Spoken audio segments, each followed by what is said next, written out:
Howdy, this is Jim Rutt, and this is The Jim Rutt Show.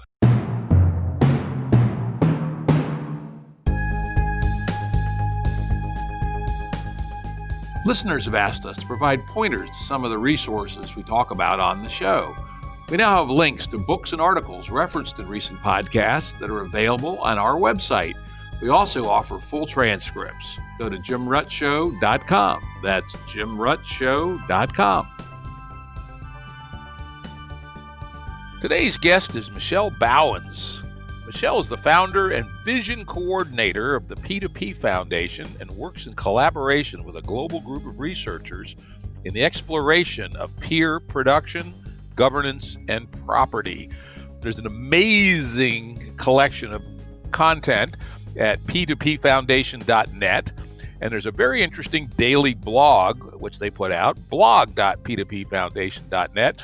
It's also well worth following Michel's Twitter feed. There's all kinds of interesting things there. This is part 2 of a previous discussion that Michel and I had back a ways. It was EP83 on the Jim Rutt Show. You can search EP63 Jim Rutt Show, and you'll find it. And we'll, as we were doing then, basing a fair amount of our conversation on the book, Peer-to-Peer, The Commons Manifesto, written by Michel and 2 co-authors, Vasilis Kostakis and Alexis. Maybe you can say their names for me, Michel. You can say their names better than I can. Well, they're Greek names are not always that easy. But I think it's Alex Pazaitis, but I could be wrong. Anyway, pretty close. While it's not necessary to hear the previous episode, it would be helpful, or particularly if you find this conversation interesting, go back and hear basically about the first half of the book. Before we jump in, though, I am going to ask Michel to review 2 main topics which are critical to understanding what we're going to be talking about. And those 2 topics are, what is peer-to-peer at its simplest level? And then another concept which goes through all of Michel's work is the idea of the commons. So I would ask Michel to give us a little review about what he means when he says the commons. So let's start with, what is peer-to-peer?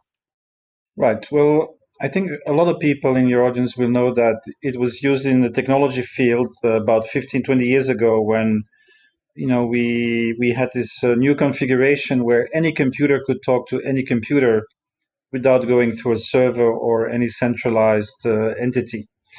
And so what I'm saying is this is also a social relationship. So we have now technologies which allow peers to permissionlessly connect with each other, communicate with each other, organize things with each other, and also, actually produce value together and distribute value together.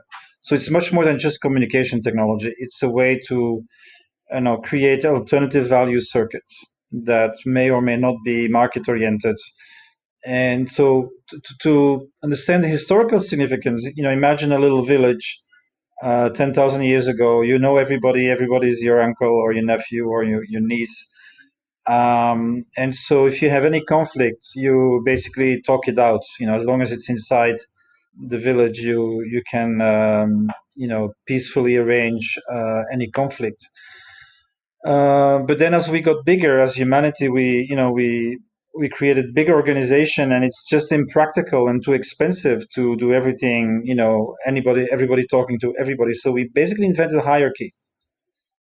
And once you have centralized hierarchy, then it's very difficult to do peer-to-peer because you're competing, with armies and other countries, and so that was really something that I think was very determining in our human history.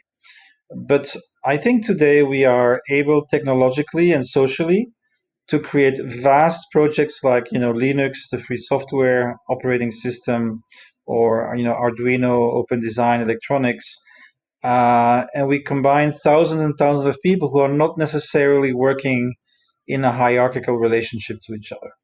So to be a bit provocative, I call this a peak hierarchy, and so the idea that distributed networks can be as strong as centralized entities. It's an open dynamic, but I think this is very interesting. And then, of course, how both try to adapt to each other and create hybrid configurations. The second point, the commons, is the idea of shared resources. So basically, you can allocate resources through the gift, which is, in complex tribal civilizations, one family, one clan, one village gives something, and that creates a duty of reciprocity, and that's how you basically create social relationships and keep the peace. Then we got into wars of conquest, and it becomes redistribution. So basically, the empire, you get overrun, and you get lots of advantages, but of course you have to have disobedience and pay tribute.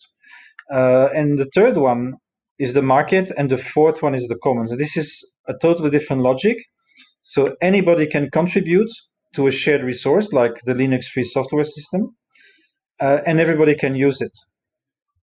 And this can be done also in the physical space.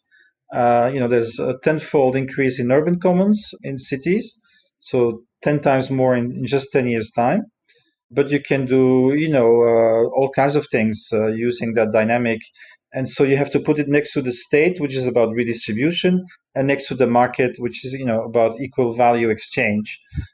This is about building things collectively, which have an advantage for all the participants who are contributing.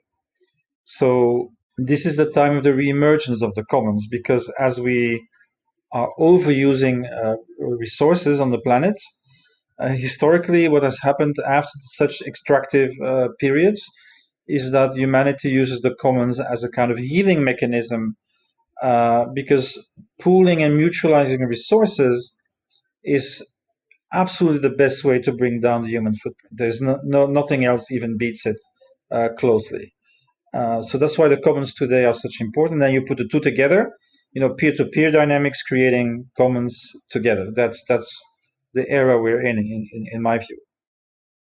Yeah, very good. That was a good, crisp discussion of those two key concepts, which we'll come back to lots of times. So let's jump into chapter 3 of the book and talk about peer-to-peer and the new socio-technological frameworks. You say, in theory, the internet should provide a capacity for many-to-many communications using all other forms of media, and a capacity for self-organization that is a result of permissionless communication, and a capacity to create, distribute value in new ways, i.e. self-organization could be put to use in the sphere of production. Tell us what you mean by that. What are the benefits? Because those are seemingly all positive attributes. And then maybe we'll talk a little bit about maybe some of the negatives that seem to have emerged from this ecosystem.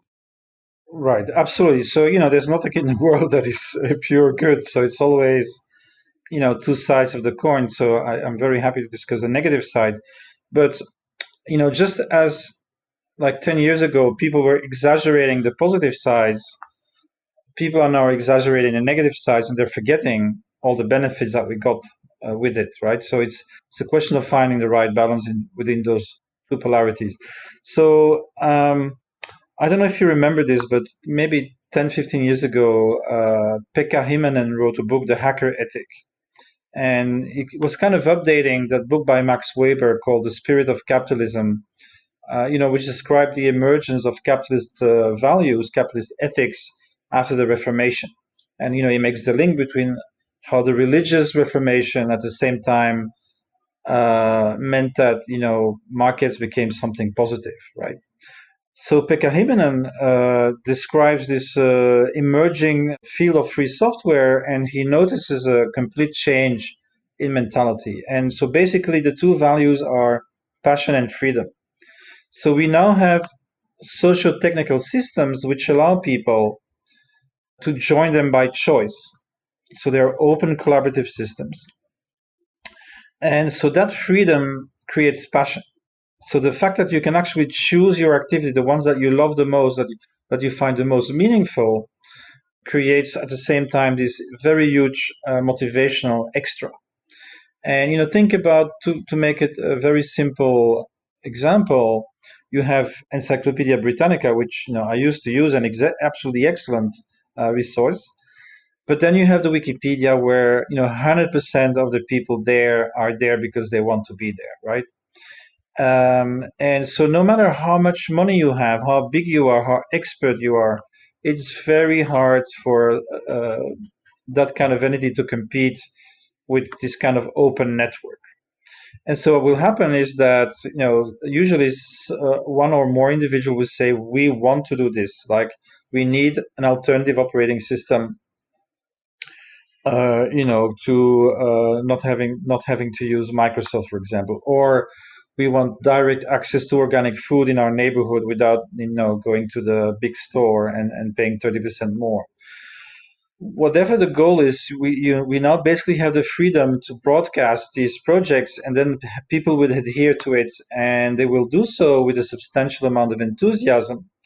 And so most of the time, these projects start with passion. But of course, you can't eat passion. So the second step is usually, how can we make a living and continue doing this because we really like and love to do this, right? So around these open productive communities, you'll find an entrepreneurial coalition, and I call it sometimes the entrepreneurial coalition, because of course, ideally around the commons, you want a vibrant market system that actually benefits the commoners and also takes good care of the web of life, the natural resources that are used in that project.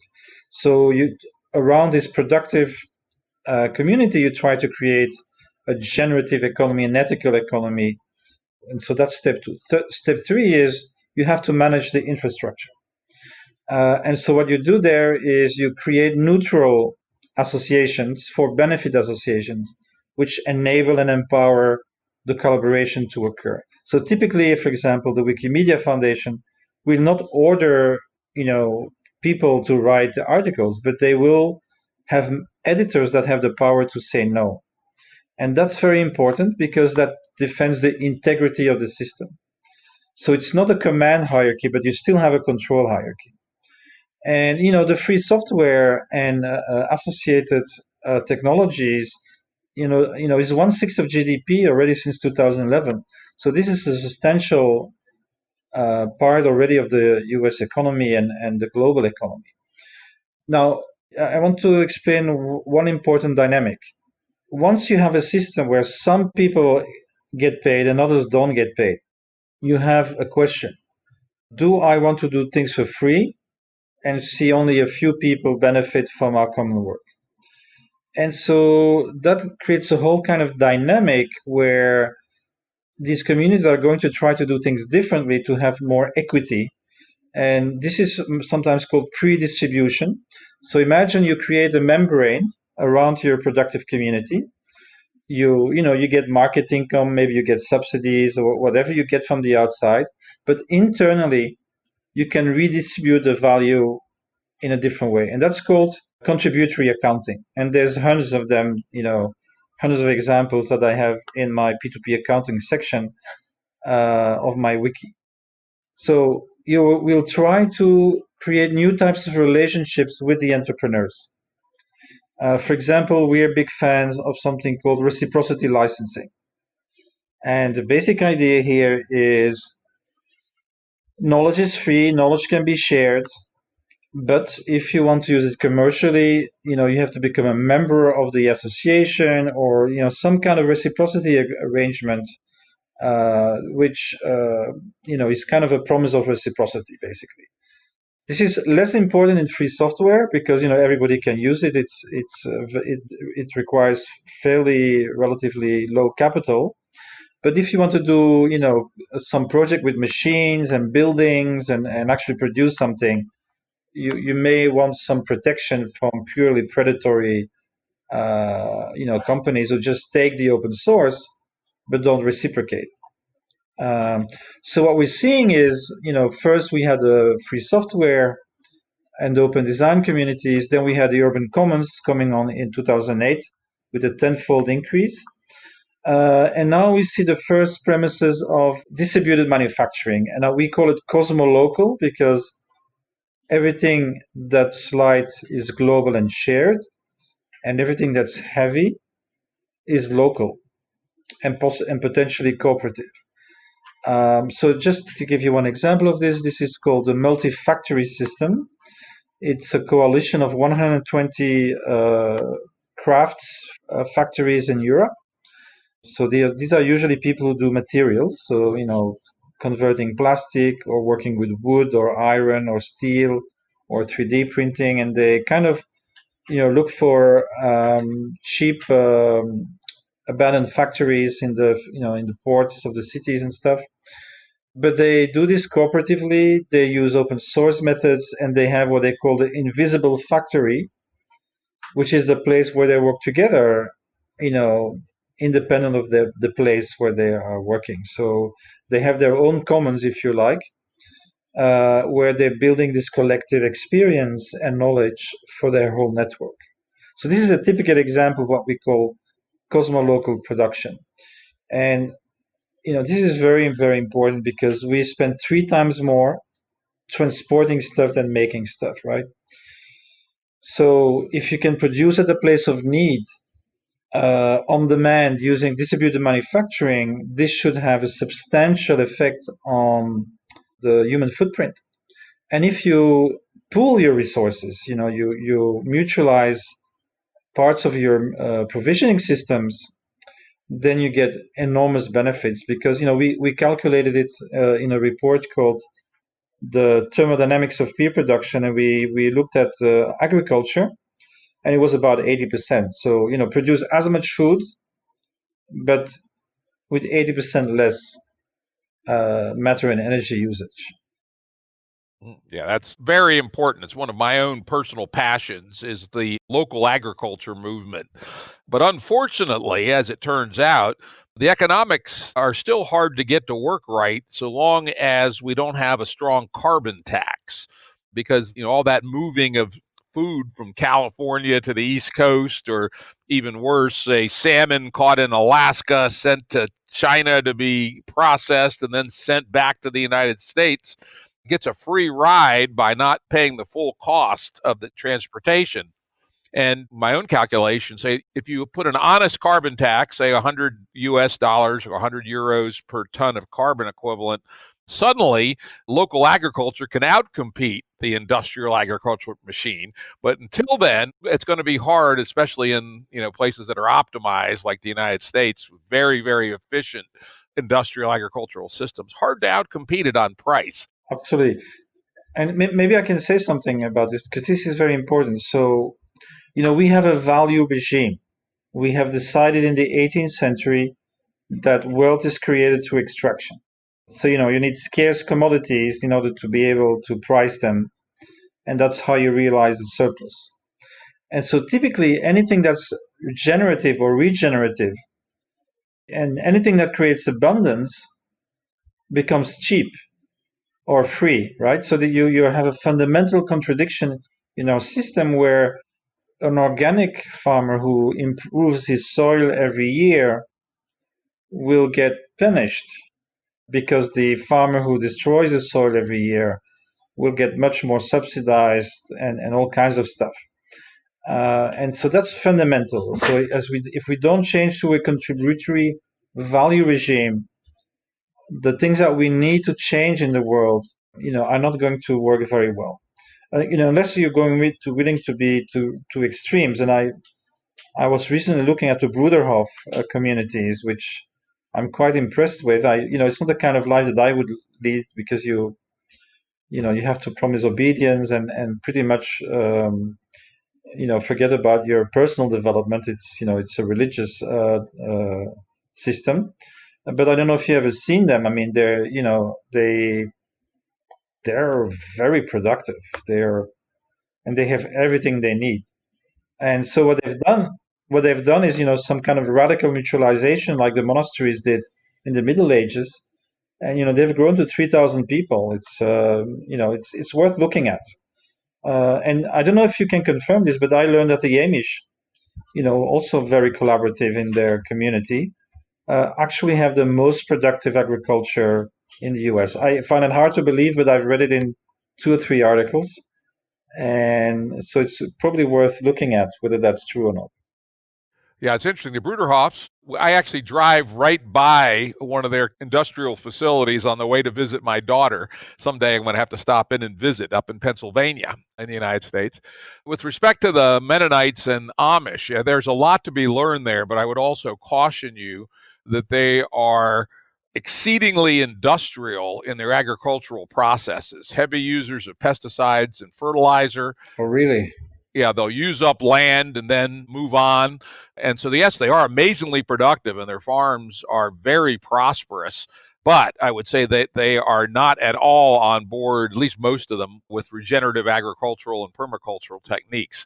And so there's a lot to learn there, but I would say that they're by no means the perfect model. They're one of the models that I've been studying lately, the Mennonites and also the Israeli kibbutz. Now, the Israeli kibbutz is another extremely interesting model, which I would suggest might actually be more appropriate in many ways than the Mennonites. So I do advocate the Mennonite style of local collective decision making about technology, right?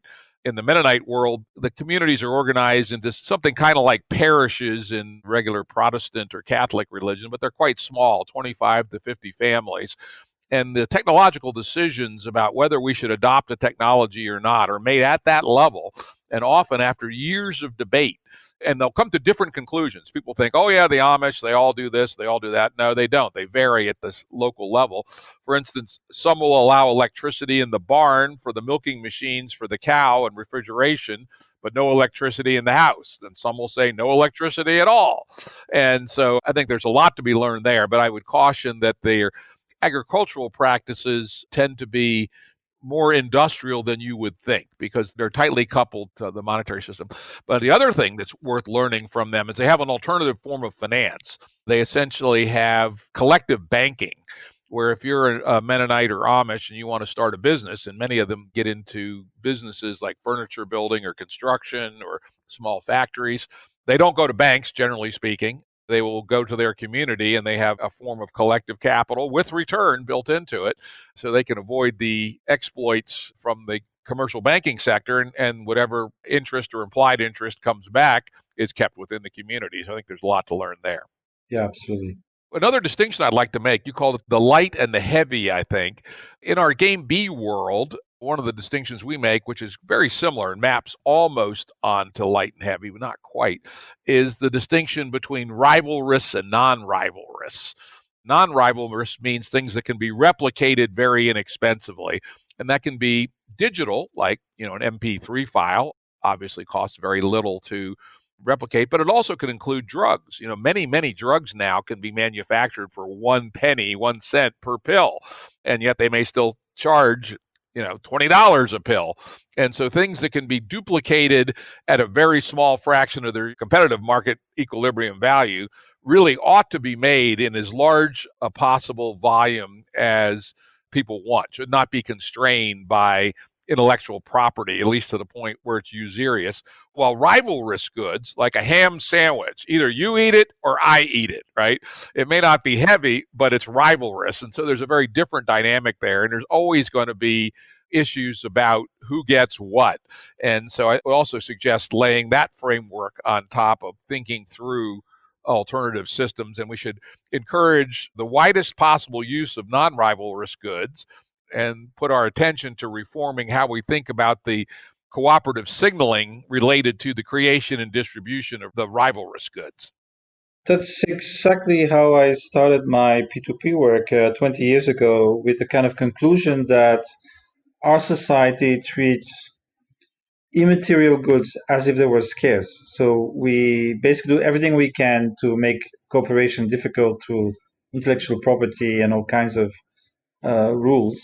So we're creating artificial scarcity in the immaterial world, in a world of light. What we said, and we treat material things as if they were infinite. So we don't take into account that there's only so much copper and so much oil and so much of a resource in the ground, and so it's the opposite of what we should be doing, right? We should take into account that we do live in a relatively finite world, and that we shouldn't make it difficult for people to solve problems together, because that's the issue, that the system that we have is creating all these kinds of systemic crises, but then it creates really heavy barriers about how to solve them. And I used to work for BP a long time ago in the early 90s, which is at the time that they were buying up all these solar companies and electric cars and basically destroyed them. That was like physically destroy the electric cars back in the day because they didn't want this to compete, with what they had. And that's only possible because of copyright and intellectual property. If you had open designs, then other people could have made these electric cars. So in my view, we lost 30 years because of this. Yep, and it's a fundamental problem, and whatever comes out on the other side of the crises we're headed to, I certainly hope that people will remember that we should make that which is easily reproducible without being burdensome upon the earth reproducible. And as you implied, to my mind, the number one mission of the human race in the 21st century is to learn to live within the boundaries of what the earth can continuously produce, and not just for our own good, but also for the other species that we share the earth with. And so those two things together strike me as, the first two pillars of creating this new world. Now, we talked about the cool things that can be done on the internet, and sure enough, there are a lot of them. I was involved with building the internet and the pre-internet. I actually started working at the very first consumer online service back in 1980. A company called The Source. In fact, I designed one of the earliest email systems, and I designed one of the earliest forum systems. And I was also a product manager for one of the first precursors to what we might call today social media.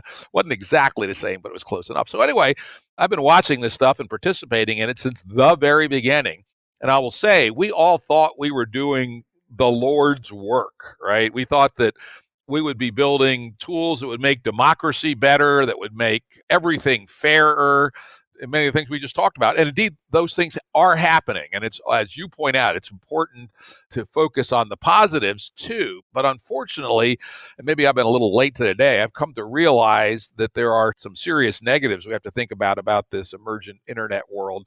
And in fact, I did quite a long podcast yesterday with Daniel Schmachtenberger on sense making on the internet and how the internet, as it's evolved, and not by design, I will say there is no conspiracy for this to happen. It's the emergent result of capitalistic signals, essentially. We've ended up with a set of very strong network attractors amongst the quasi-monopoly platforms like Facebook, Google, Twitter, Instagram, etc. And these things have essentially combined very sophisticated cognitive science and cognitive neuroscience with machine learning to create a system where we're actually being controlled in ways we do not understand. And I tend not to be a believer in conspiracy theories and wackadoodle shit like that.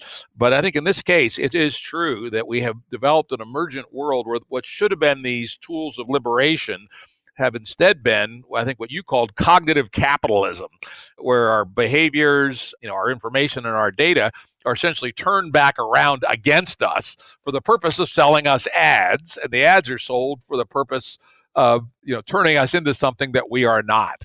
And so while there are gigantic potentials and accomplishments for the internet, I do believe it's now time to turn our attention to the problems with it. In fact, I would like to call out here a great movie that just came out yesterday, and I watched it last night. It's called The Social Dilemma. It's on Netflix, and it is Tristan Harris of Humane Tech, basically plays the narrator in it. And it's an incredibly powerful examination of how these platforms are controlling us in ways that we don't understand. I strongly recommend people watch that.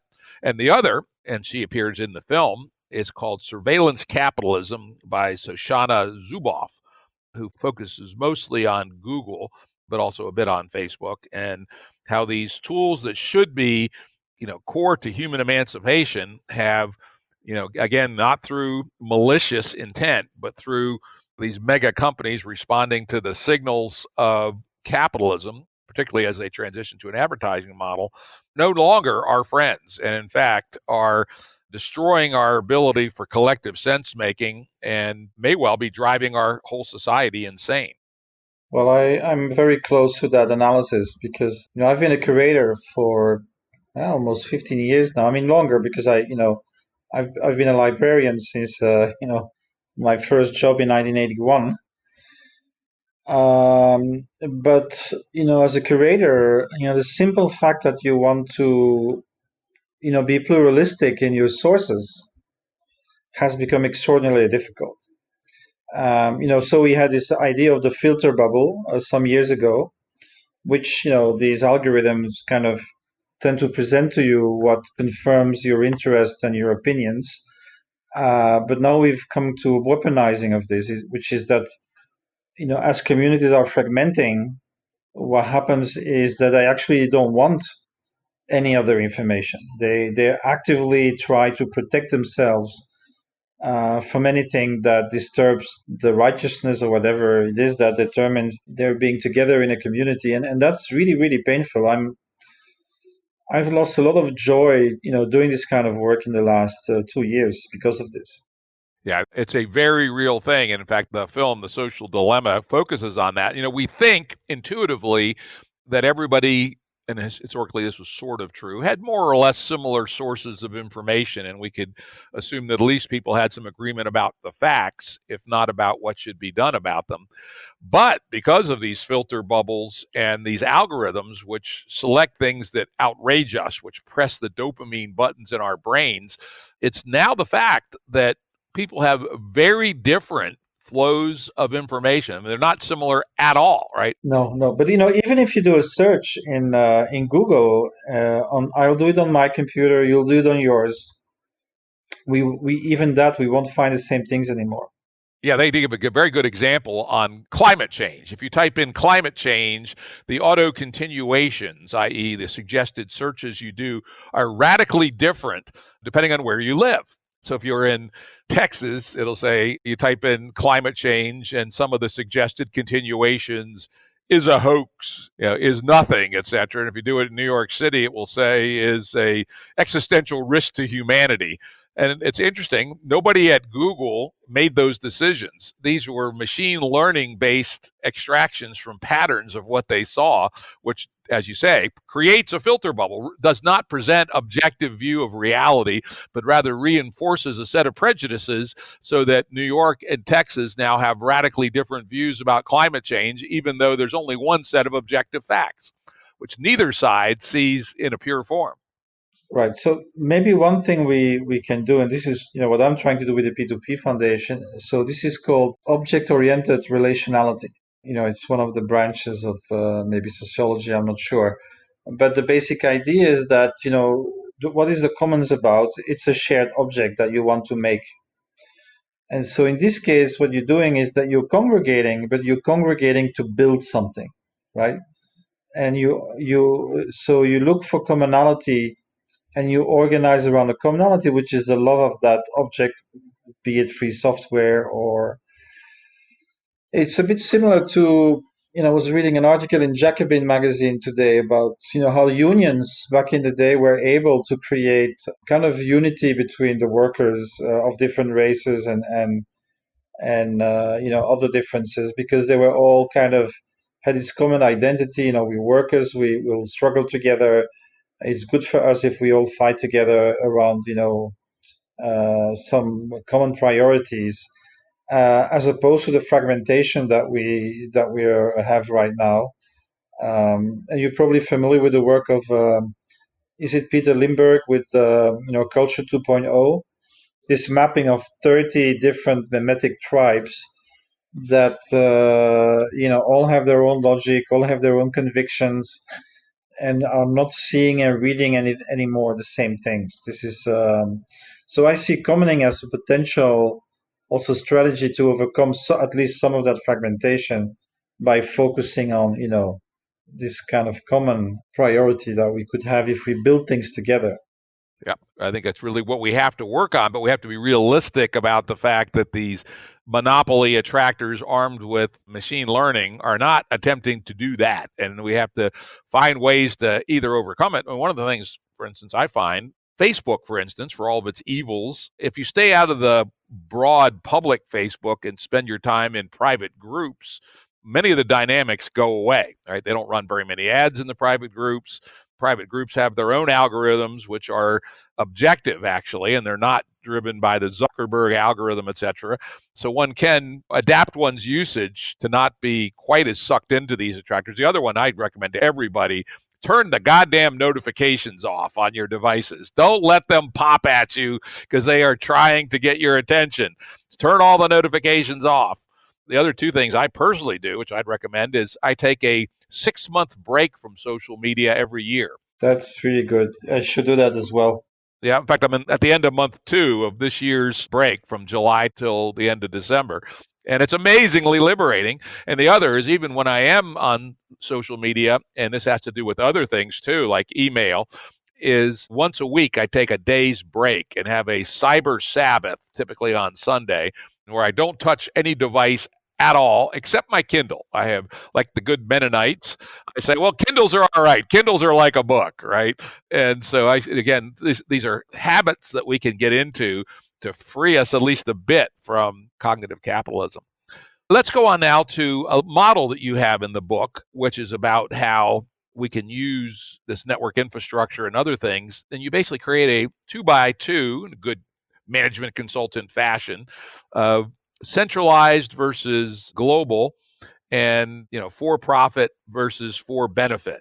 And you have 4 different boxes, and maybe talk about that a little bit. Right. So let's take each quadrant by in turn. And so the ones that we're just discussing is basically the idea of centralized peer-to-peer infrastructures with a for-profit goal. So the Facebooks, the Googles, they still do allow peer-to-peer connectivity, but everything except the front end is actually centralized, right? It's centralized property, it's centralized governance, they own your data, etc., etc. And so we know where that is going, and that's not good news. Then the other one is distributed, but for profit.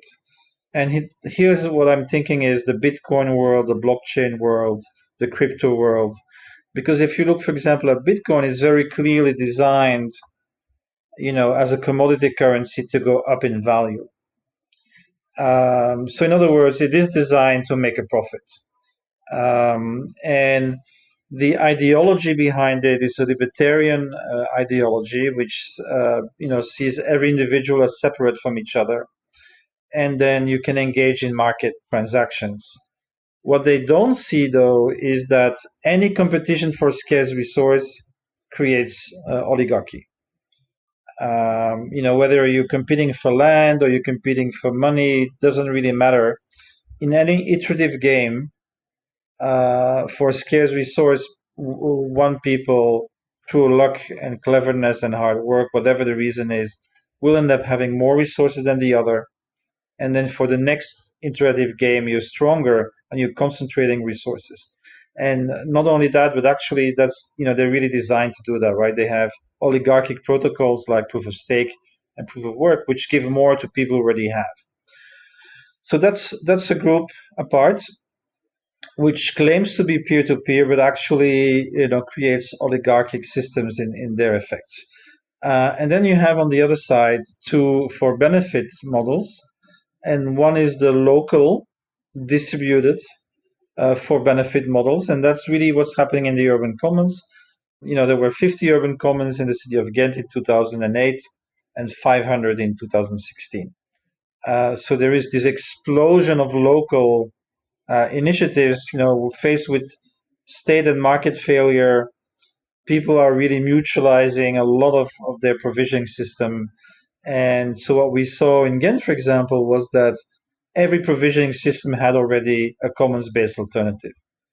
Whether it was a community land trust, housing co-ops and co-living arrangements for housing, whether it is shared transport, but not Uber, but associations and co-ops that do similar things, but way better. Whether it is shared food, like collective purchasing, with farmers for organic food. So the whole field is filled with those local bioregional regional effects, and maybe 2-3% of the population is engaged already in these alternatives. And we've seen it with the maker movement during COVID. In the early phases of COVID, there was the hardware wasn't there. The ventilators, the masks, everything was missing, and so you saw the extraordinary mobilization of maker spaces to do this kind of cosmo-local production. And that brings us to the fourth quadrant, which is the global quadrant. And this is about the global open design communities. I'm looking forward to the days when we can have planetary guilds that protect workers that work on these global systems. So I look forward to what I call protocol co-ops.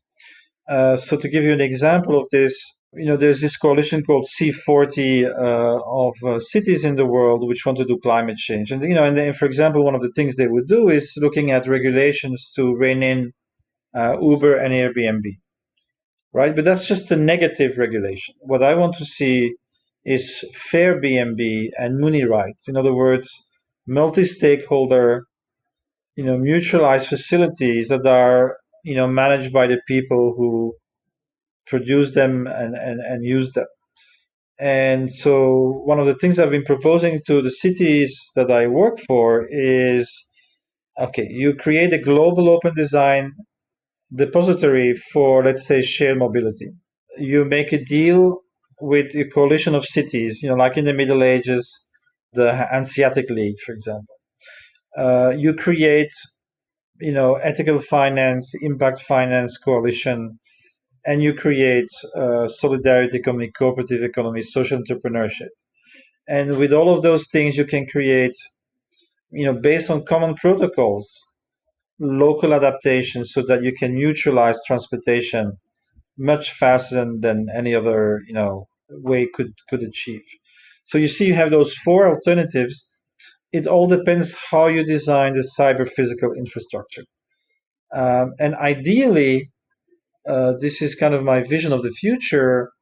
I want an integration of the best of the best. So we have in open source and the commons, we learn how to do mutual coordination, right? Stigmergy, the capacity to see the signals of all the others working on the same project, so that you can coordinate and adapt in real time to what others are doing.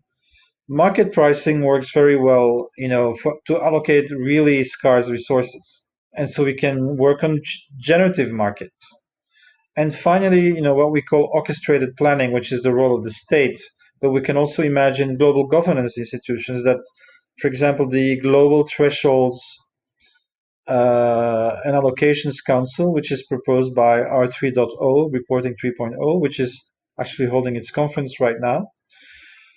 And the idea here that they propose is to have a council of scientists monitoring the availability of resources, matter and energy globally, and then come to some type of agreement about what is the fair distribution of those allocation rights, and that would then be reflected in accounting systems, right? So that everywhere you would know how to use resources without going over the planet boundary. So it's kind of like the donut economy idea of Kate Raworth, but integrated in one accounting system. And this is why, despite my critiques, I still am very interested in the blockchain world, because what they're doing is going from an internet of communication to an internet of transaction, right? The distributed ledgers can allow us to create at scale open ecosystems to produce something together on a world scale, both locally and globally, and to adapt to each other and to be able to respect the planetary boundaries. So that's kind of what I've been working on recently. Yeah, I think those are all important things. The first thing I want to talk about is public shared ledgers. You didn't quite say it, but I'll say it. I don't like Bitcoin. I think Bitcoin is bad. It's a replication of bad patterns from the past. It was explicitly based on gold. And as you point out, it makes the rich richer. It's got lots of other problems. It's consuming electricity at a ridiculous level, etc. So while it was a very important proof of principle, and in fact, when I read the Bitcoin paper, when Satoshi put it out, I read it, I don't know, a few months after he published it, I slapped myself in the head, said, this is fucking brilliant. Why didn't I think of that? It's not that difficult, actually, but it was a brilliant innovation. But the Bitcoin implementation, I would say much of the Ethereum work, though not all of it, is in the wrong direction. As you say, it's reinforcing kind of a libertarian, hyper-individualist, dog-eat-dog ethic. On the other hand, blockchain can be used in much more positive ways too. And, I pointed before to the Holochain project. We've had Arthur Brock on the show a couple of times to talk about Holochain. Which is not a blockchain. I mean, it's a distributed ledger without being based on the blockchain. Yeah, it's a different style. It's in the same general family, but it's, very, very different. And it's really designed for what I would call mostly good purposes. And then there's other kind of things which are more purely written on the blockchain, such as the Ocean Protocol, which is a very clever way for people to own and share their data, et cetera. That's also worth looking at. So yeah, this is an area that's a big innovation, and I hope will eventually produce a major win for society and a toolkit that we can add to work with. But not all examples are good. We have to curate, the tools that we use from this domain. Yeah, but that's why I talk in this latest report about value-sensitive design, right? So if you're libertarian, you design a commodity currency. If you're commons-oriented, you think about a mutual credit currency. If you're a libertarian, you think about smart contracts. If you're a commoner, you think about Ostrom contracts.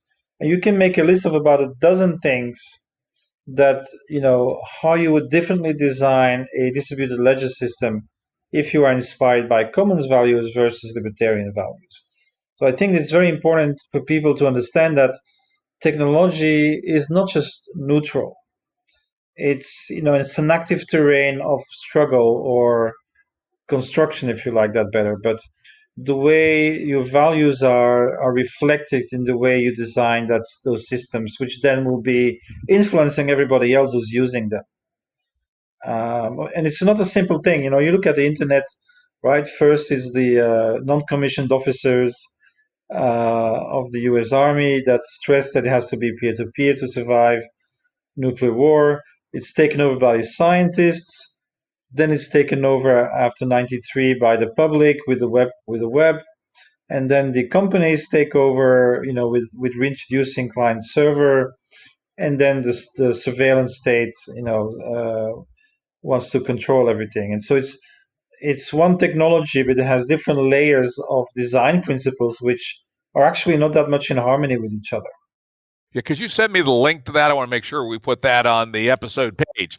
Yeah, we'll do. That sounds absolutely central. A design ethos is what can help technology liberate us, not enslave us, I would say.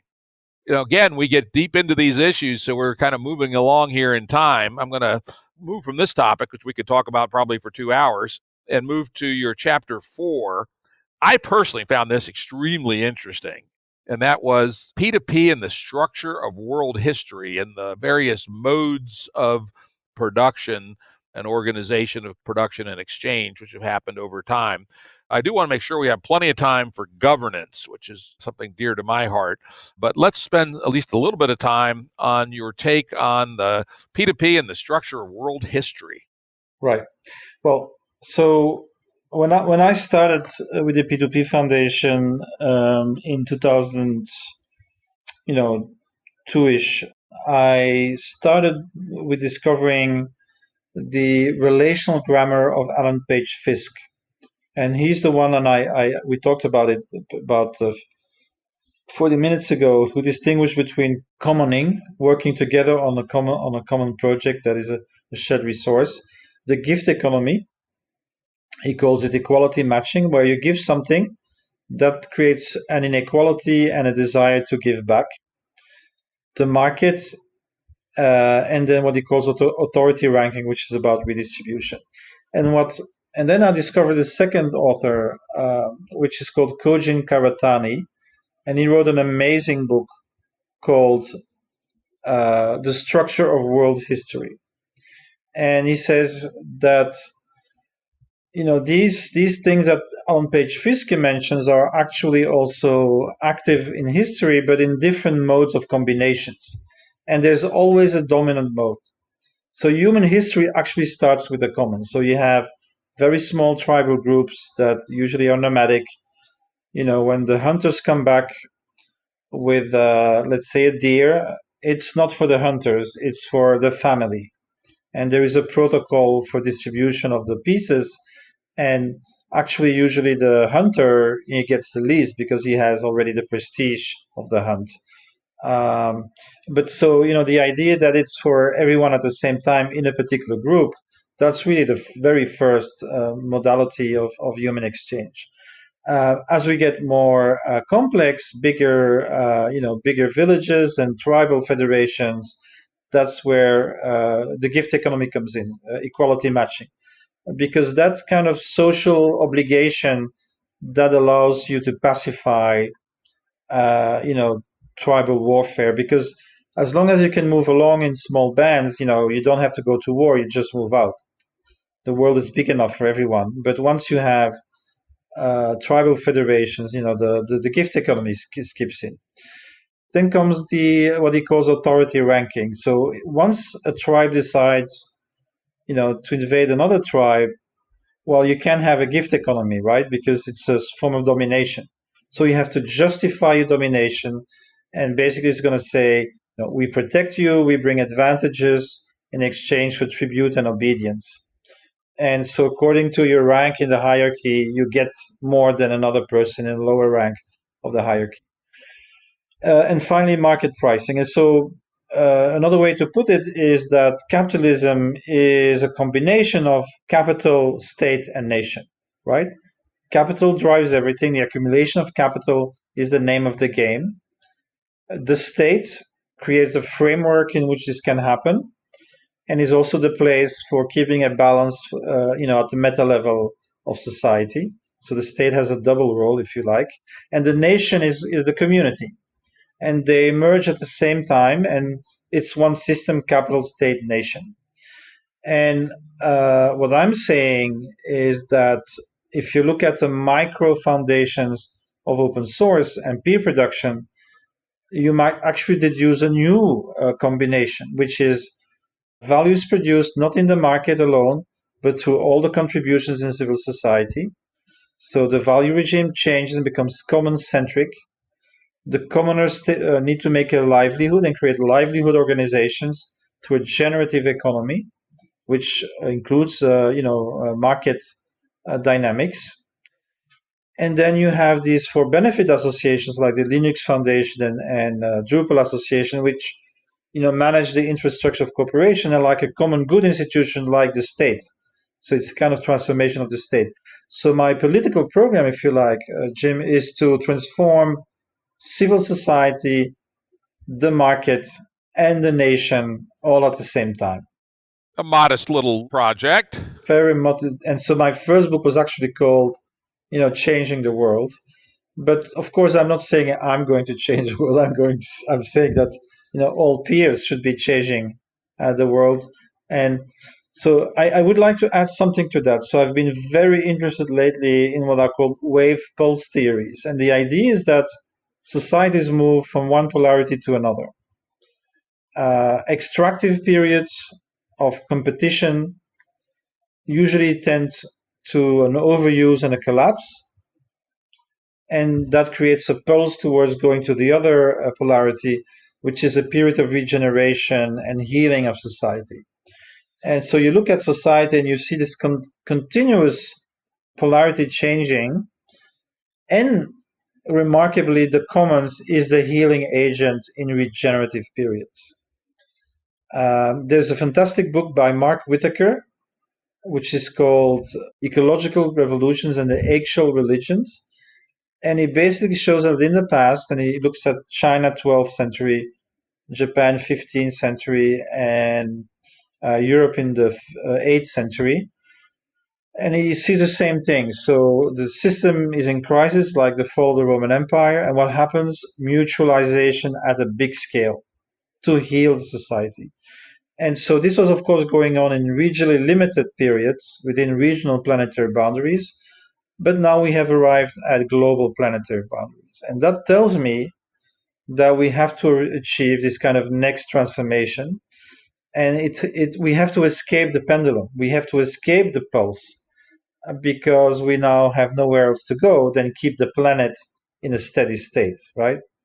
So that's kind of what a lot of ecological thinkers would tell you, is that we need some kind of degrowth period where our amount of usage of matter energy has to go down to a certain degree. Part of what we save can go to solving the huge global problems that we have with, people are homeless and still hungry in many places. But the aim is to arrive at a steady state system where humanity knows what to use of its bio capacity. And so you could say that we have to move from a capital labor compact, which was the basis of the welfare state, to a compact between humanity and nature, to a recognition of our place in the web of life, and towards interspecies collaboration in maintaining the health of our planet. So that's kind of the challenge, and I believe that peer-to-peer dynamics and the commons are a crucial part of that transformation. Very good. Let me make a couple of comments. One, it strikes me that, as you said, we have to avoid it this time without the pulse, right? Because we have too far to fall. We've built a very high stack of infrastructure and systems. And should we fall, we're going to fall a very long way. And we have used the power of this game A hierarchy, as we would call it, to allow population to grow to 8 billion. And if the hierarchy collapses, or if the underlying structures collapse too rapidly, many of those 8 billion people will die, I'm afraid. Second, I think this is very important, is when people talk about degrowth, I think that can be perceived as overly simplistic. Now, you did caveat it, and this is absolutely critical, that we have to degrow our imposition on the regenerative powers of Mother Nature. And so, we have to stop fossil fuel use by 2050, probably. We have to get better at recycling metals and things. But there's still lots of room to grow, quote unquote, in ways that aren't material. I call that growth into the microcosm rather than growth into the macrocosm. For instance, better poetry or a new song is growth in some sense, right? In fact, my friend Tyson Yunkaporta, who we've had on the show 3 times, he's of an Australian indigenous people background. He says that in their culture, they make a big distinction between increase and growth. So, for instance, if the crops you grow get better on the same land without any material inputs, but you just take good care of the land, that's increase. While if you open up new land and destroy the native habitat, that's growth. And increase is better than growth. And so I would ask people to have some nuance about this, that degrowthing doesn't mean things can't get better, but they require a different concept.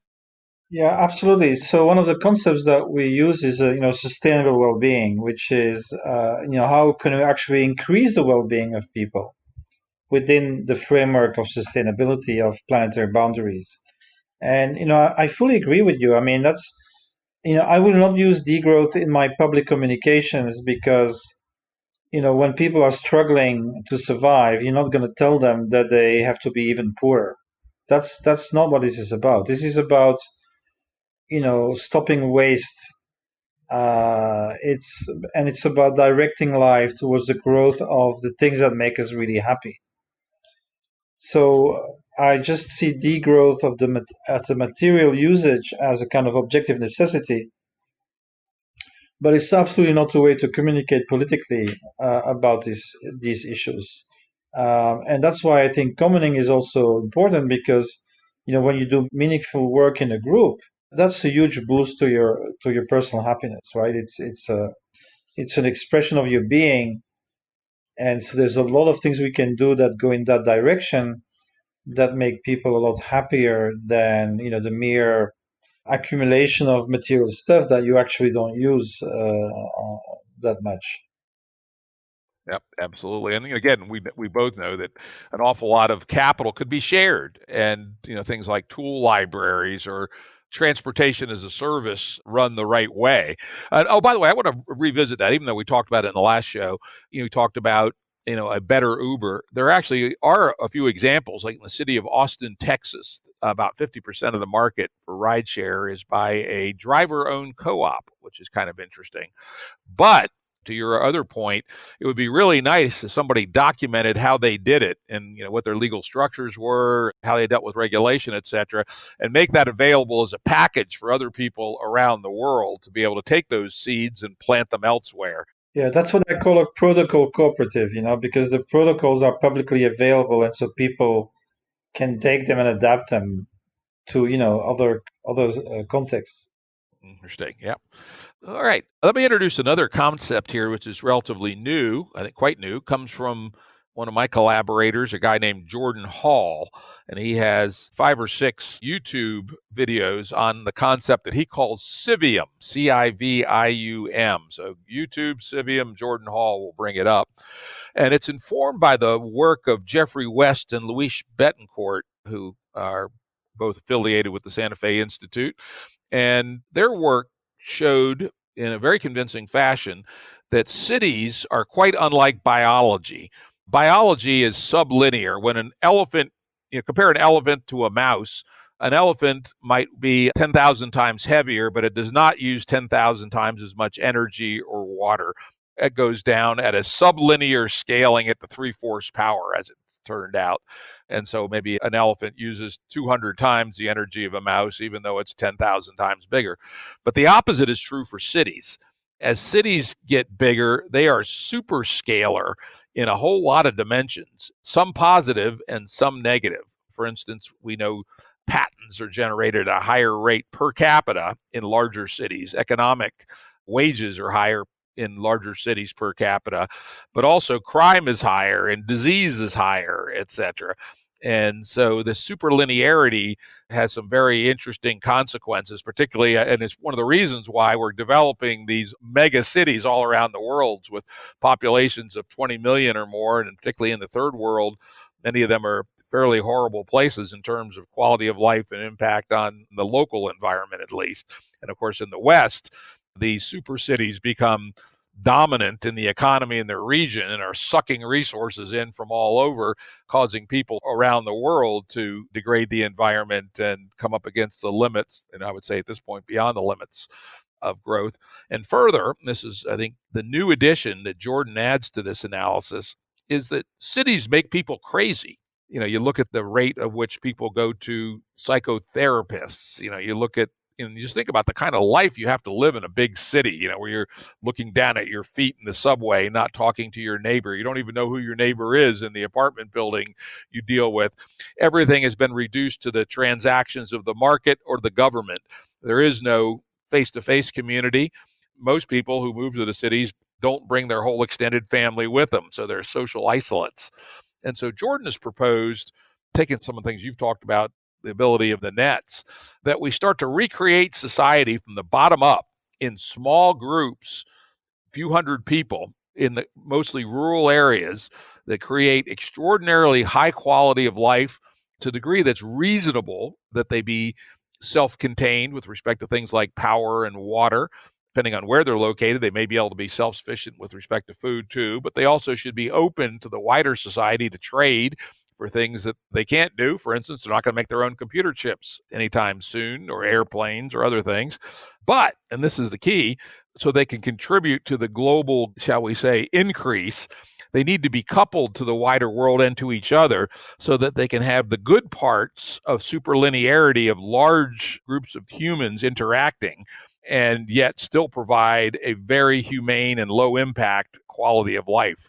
And I find this synthesis completely interesting and engaging, and have been starting to dig into it in some detail. Love to get your thoughts on the idea that we can capture the good that comes from large groups of humans interacting and yet build humane and low impact ways of living at the same time. Well, it sounds a bit like, our idea of cosmolocal organization, right? Which so I look. I mean, I have opened the tabs. I've never actually taken the time yet to look at the whole series, but it sounds like something that is totally interesting. I have some friends in France who have calculated that if we want 100% organic food, we need 12% of the people back in the countryside. So what we also have to know is that, Italy, Spain, Portugal, France have, hundreds and hundreds of empty villages. So the villages are actually there. Nobody wants to live there anymore. But if we can create a non-isolated cultural life, I think we could have this type of global villages that are both local, but also intensely connected with the intellectual and cultural life of the world. And I think basically with internet, there's no reason anymore to make that huge distinction between the countryside and the city. And I have a friend from the Global Villages project. It's called GIVE, which is doing a virtual university of the villages. Because, if you're in a village, it's hard to get a good professor to come by and give a lecture. So they mutualize and they invite, the best professors in Austria to teach people in the villages. I think those kinds of things go in the same direction of what Jordan is trying to propose. So I'm definitely interested in learning more about it. Yeah, I think it's would point people to it as something that I would suggest is highly congruent with your ideas, and then combines them with the West Betancourt findings about superlinearity of cities to produce what is a pretty compelling way to think about ways forward. Well, we're getting late here in time again. Damn it. We have so much interesting things to talk about and so little time. Let's move on to the payoff. Chapter 5, a commons transition strategy. What do we need to do? Yes, I can't exactly recall what I what I wrote in that fifth chapter, and I must say I've been a bit, in a more doubtful mode because I think what we see happening is that social collapse is, speeding up much faster than the ecological collapse. And so, the political situation is becoming hugely complicated. But so basically, what I'm advocating is so new model, and I focus around the idea of partner state and public commons cooperation protocols, right? So moving away from this idea of a top-down state to an idea of a partnering state, and that can happen at all levels, including global governance institutions. But let me give you an example. I don't know if we did that last time, but you have the Bologna regulation for the care and regeneration of the urban commons. It creates a lab. It allows all citizens in the city to say, I want to care for this as a commons. So abandoned buildings, parks that are not kept well, even cleaning the river sides. I mean, there's many things that can be done. And so there's a process of negotiation and validation. Then a commons accord is signed, and the city then becomes the coordinator of the support. And they have this system called the quintuple helix system, which is the city, the Chamber of Commerce, the research organizations, and the official NGOs. And all these four combine together to help number 5, which are the common-centric social innovators. And I think this is a great model, and it has been copied by 250 other Italian cities, and it has mobilized 1 million Italians in working for the commons at their local urban scale.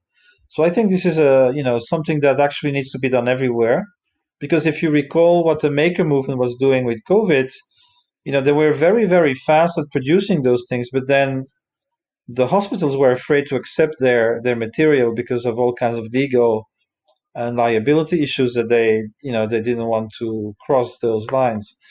And that is a huge waste of potential in value.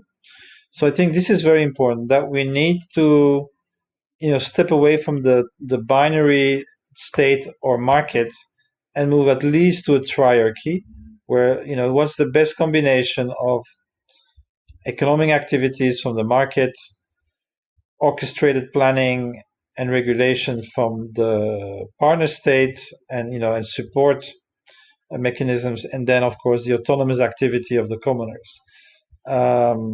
So that for me is very important, that we start moving in that simultaneous transformation of civil society, the market, and the state function, using those concepts of public commons cooperation protocols.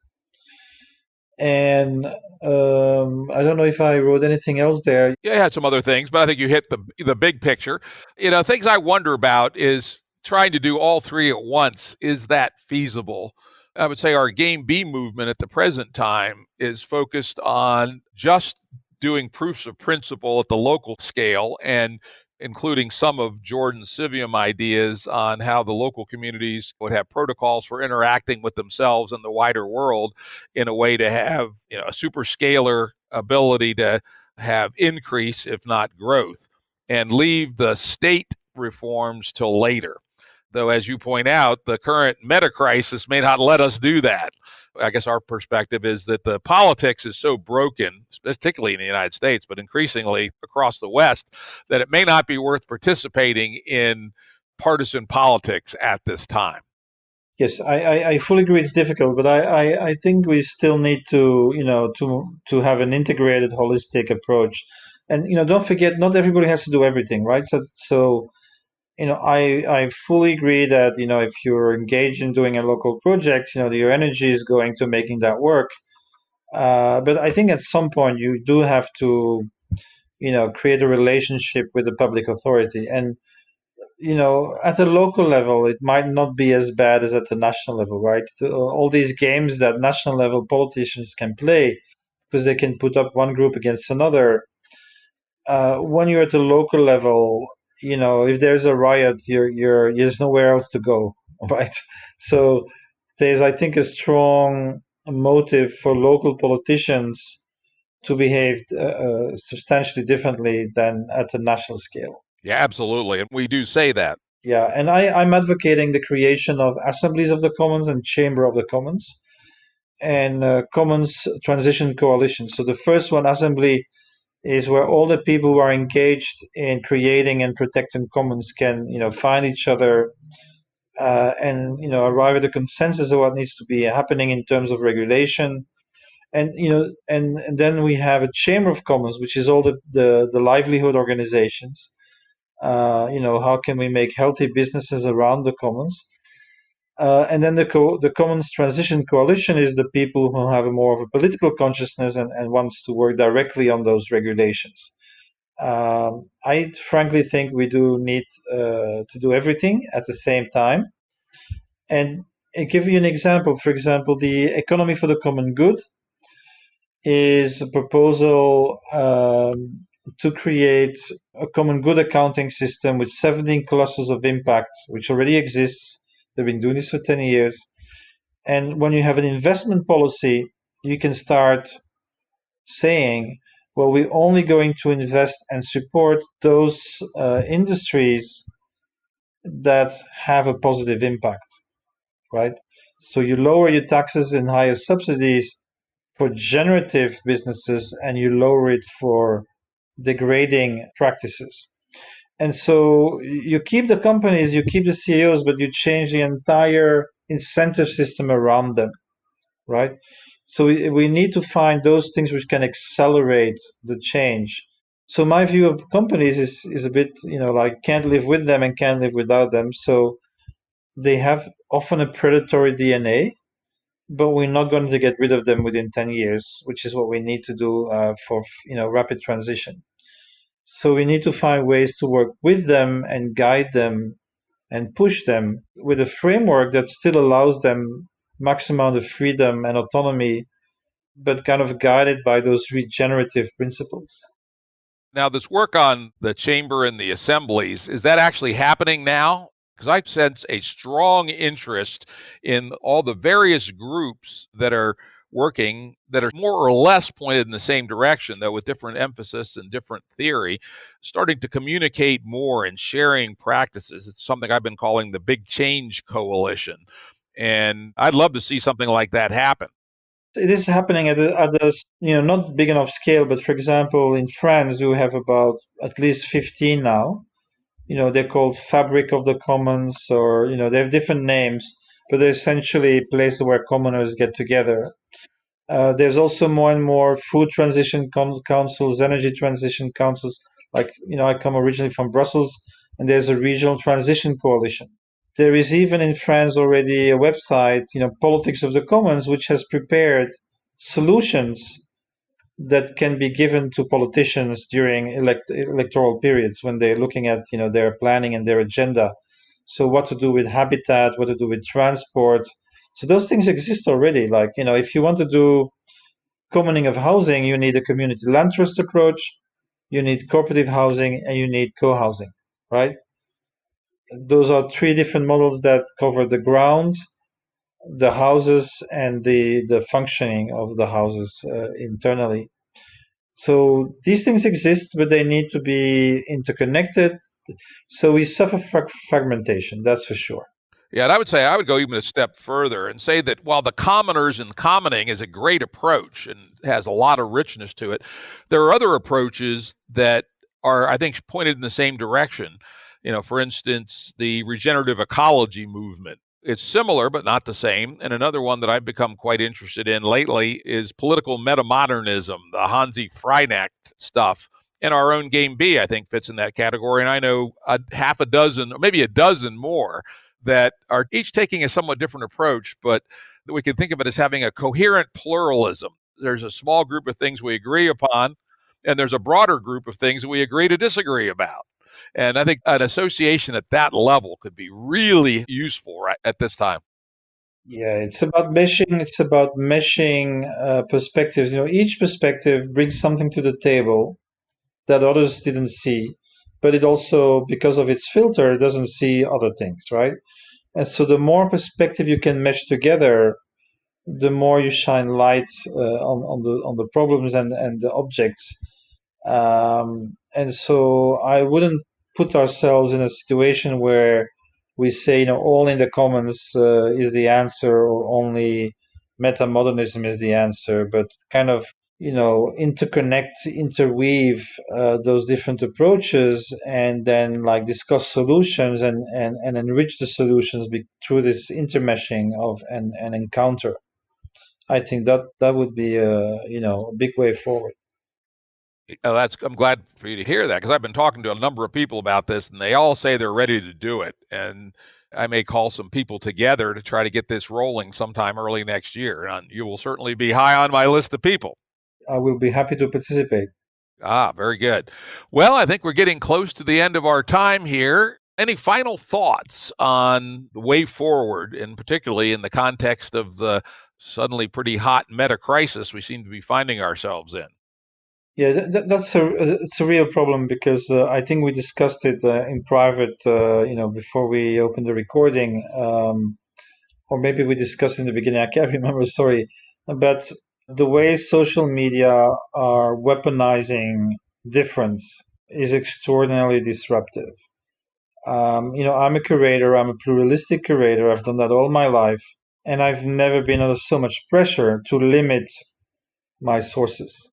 And on both sides, there is extraordinary exaggeration where, when I hear somebody on the right saying Bernie Sanders is radical leftist, I'm laughing, because, it's Scandinavia, which is like totally normal. Here in Europe, there's nothing radical about it.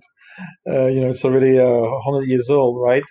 And the same way on the left, even the slight dissent is now called alt-right, and most people don't even know what it means. So this kind of inflation of demonization is a huge problem. So I'm very much for projects like Protopia Lab, or New Discourses, or others, that the Stoa, these places where people can learn to talk to each other again, because that's very important. If we If you have multiple perspectives, and as a curator, I do this every day. I look something up, and I look first at the factual basis. Is this likely to be true or not? And I can double check and triple check certain things. But I also try to understand the narrative frame, right? So how do these people come to these conclusions? And it's almost never out of evil. It's almost always out of fear. And so what I'm trying to say here is that we have to be, really learn to talk to each other and to accept, divergent perspectives and to find ways to transcend those differences to a certain degree. What you can do in the comments is, put some difference on the brackets, right? You say, we are here to do free software. You are libertarian, I'm a social democrat. Well, that's not a problem in this context because we both want to have good free software. Do you see what I mean? So creating constructive projects that allow us to put certain things on the brackets. I mean, even people who believe in QAnon can be very nice and friendly people, and I wouldn't agree with them, but as human beings, I can have a conversation, a respectful conversation about, don't we need a good neighborhood? Don't we need to improve the schools? Don't you know what I mean? So that's kind of, I think, what needs to happen. Yeah, I call that concept alignment beyond agreement, that we can be in alignment with people on some big picture things. We may need to make human life more humane, right? Very few people, I think, would disagree with that. Though we may disagree about the techniques to get there, and let's talk about our disagreements. And as a librarian, you know that one of the ways to help make sense of disagreements is try to get to the facts first. And that's what's really breaking down in our society, is that people have their own facts, which is extremely dangerous when people think that they have facts that are not compatible. There's only one reality, people. One set of facts is true, and both sides need to back off of their tribalism. Unfortunately, some people question that very basic fact. Yeah, those are goddamn postmodernism, which at least the flattened form I got no use for. There are some interesting things in postmodernism, but that one that all points of view are equal is just ridiculous, right? A witch doctor is not the same as Johns Hopkins Medical School. Sorry. Astronomy is not the same as astrology. Well, we need some common methodologies to educate differences, right? So that has to be there. Otherwise, we will never make any progress on these issues. Well, I think at that point, we're going to wrap up here. Michel, this has been, again, another remarkable conversation, which I think will help the world, actually. And, I think we paint at least a reasonably hopeful road forward. Yes, thank you so much, Jim. I enjoyed both our conversations. And thank you so much for, bringing all this material to the people. Production services and audio editing by Jared Janes Consulting. Music by Tom Muller at modernspacemusic.com.